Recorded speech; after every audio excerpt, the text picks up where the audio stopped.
Hi ஹலோங்க, welcome back to my channel. இது Srinidhi மினிஷ் YouTube channel. இன்றைக்கி நம்ம பார்க்க போகிறது சுவையான கொத்தமல்லி புதினா சட்னி.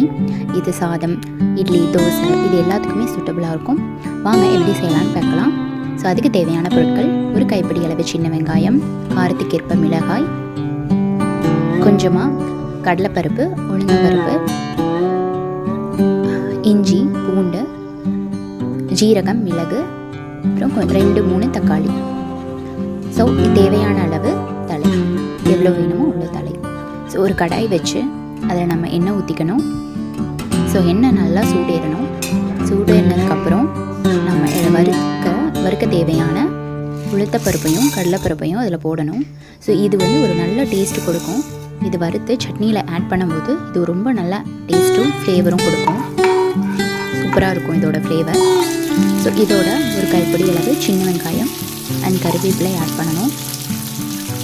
ஸோ சின்ன வெங்காயம் எவ்வளோ போடணும் அந்தளவுக்கு சட்னி நல்ல டேஸ்ட்டாக இருக்கும்.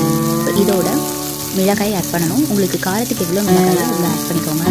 பூண்டும் இஞ்சியும் போடணும். ஸோ பூண்டு நல்ல டேஸ்ட்டு கொடுக்குங்க இந்த சட்னிக்கு. ஜீரகம், மிளகு இது பார்த்திங்கன்னா நல்ல ஃப்ளேவர்ஃபுல்லாக இருக்கும் சட்னி. ஜீரகம், மிளகு அண்ட் தக்காளி நம்ம மோஸ்ட்லி எல்லா சட்னிக்குமே தக்காளி ஆட் பண்ணுவோம். தக்காளி நல்ல டேஸ்ட்டு கொடுக்குங்க. ஸோ அது நல்லா வேகணும். ஸோ அதுக்காக கொஞ்சமாக உப்பு போட்டுக்கணும். ஸோ ஓரளவுக்கு வெந்ததுக்கப்புறம் அதில் நம்ம அரிஞ்சு அலாசி வச்சுருக்க தலைகளை ஆட் பண்ணிக்கணும்.